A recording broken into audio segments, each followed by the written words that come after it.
بسم اللہ الرحمن الرحیم۔ سید فاطمہ الزہرا رضی اللہ تعالی عنہا کی وفات کے بعد مولا علی نے ان کی وصیت کے مطابق دوسری شادی کی۔ حسن حسین زینب ابھی چھوٹے تھے۔ آپ نے سیدنا عقیل کو رشتہ دیکھنے کے لیے کہا تو کلبسی بنو کلاب کے قبیلے کا انتخاب ہوا۔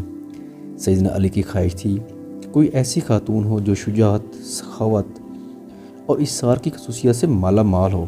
بنو کلاب کی خاتون فاطمہ بنت حزام کے گھر رشتہ بھیجا تو سردار حزم اپنی بیوی کے پاس گئے اور پوچھا کہ سیدنا علی کا بیٹی فاطمہ کے لیے رشتہ آیا کہ آپ نے اپنے بیٹے کی ایسی تربیت کی ہے کہ جو نبی کے خاندان میں بیاہی جا سکے۔ رشتہ قبول ہوتا تو فاطمہ بنت حزام سیدہ ام البنین سیدنا علی کے گھر جاتی ہیں تو سیدنا حسن حسین اور فاطمہ کو گلے لگا لیتی ہیں۔ سیدنا علی سے درخواست کرتی ہیں کہ ان بچوں کے سامنے آپ مجھے کبھی فاطمہ مت کہیے گا، نہیں انہیں اس سے ان کی ماں یاد آ جائے گی۔ میں اس گھر میں ان کی ماں بن کر نہیں آئی بلکہ کنیز بن کر آئی ہوں۔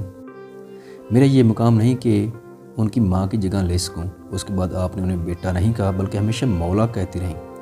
ان کے 4 بیٹے ہوئے اس لیے انہیں ام البنین بھی کہتے، مطلب بیٹوں کی ماں۔ اپنے بیٹوں کو ہمیشہ حسن حسین علی کی صرف اطاعت کا حکم دیا، ادب سکھایا اور کہا جو وہ کہیں بس حکم بجا لانا ہے، بحث نہیں کرنی۔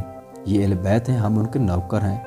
4 بیٹوں میں عباس ابن علی، عبداللہ ابن علی، جعفر ابن علی اور عثمان ابن علی تھے۔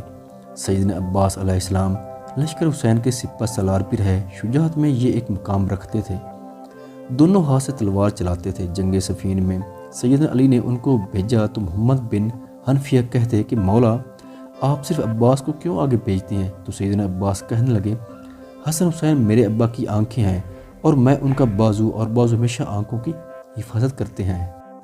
حالانکہ عمر میں حسن و حسین سے چھوٹے تھے، مطلب کہ یہ سوال بھی نہیں بنتا۔ ماں کی تربیت ہر مقام پر جھلکتی تھی۔ واقعہ کربلا میں جب ایک ایک کر کے لشکر حسین کے سپاہی شہید ہوتے گئے تو سیدنا عباس نے مولا حسین سے درخواست کی کہ مجھے جاننے دیں۔ سیدنا حسین ان سے تلواریں لے لیتے ہیں کہ بس عباس تم پانی لے آؤ۔ آپ پانی لینے جاتے ہیں تو یزیدی لشکر ان پر حملہ کر دیتا ہے، دونوں بازو کاٹ دیے جاتے ہیں۔ وہی جنہوں نے حسین کی حفاظت کرنی تھی، گھٹنے میں تیر لگتا ہے۔ حسین علی مقام کی آنکھیں باہر آتی ہیں۔ سیدنا عباس مولا حسین سے درخواست کرتے ہیں کہ میرے گھٹنے سے تیر نکال دیں اور کہتے ہیں کہ مولا میری والدہ سے کہہ دیجئے گا کہ عباس کے دونوں بازو نہیں تھے، اس لیے صرف آپ کو تیر نکالنے کا کہا۔ یہ وہ ادب تھا، وہ اطاعت تھی جو سیدہ ام البنین کی تربیت تھی، جنہوں نے ساری زندگی نبی کے اس گھرانے کی کنیز بن کر گزار دی۔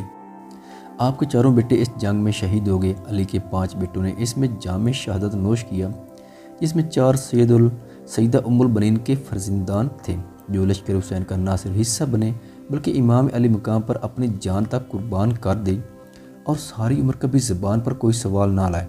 سیدہ ام البنین کو جب بیٹوں کی شہادت کی خبر ملی تو کہا عباس شہید ہوا، جعفر شہید ہوا، عثمان شہید ہوا، عبداللہ بھی شہید ہو گیا۔ فرمانے لگیں سب چھوڑیں، میرا مولا حسین کا بتائیں۔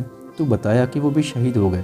تو کہنے لگی کیا میرے بیٹے بعد میں شہید ہوئے مولا حسین سے؟ تو بتایا کہ نہیں، وہ پہلے شہید ہوئے اور مولا کی حفاظت کے لیے خوب لڑے۔ تو شکر ادا کیا کہ انہوں نے بے شک حق ادا کر دیے۔ وہ ماں تھی جو اہل بیت کے مقام کو سمجھتی تھی، جس نے اپنے سارے بیٹوں کو ساری عمر صرف اطاعت سکھائی، ادب سکھایا، خود کو اس گھر کی کنیز بنایا اور حسن حسین کو بیٹا نہیں ہمیشہ مولا کہا۔ خدا ہم سب کو اہل بیت کا مقام سمجھنے اور اس ادب و اطاعت کی ہدایت فرمائے جو سیدہ ام البنین نے اپنی اولاد کو سکھایا۔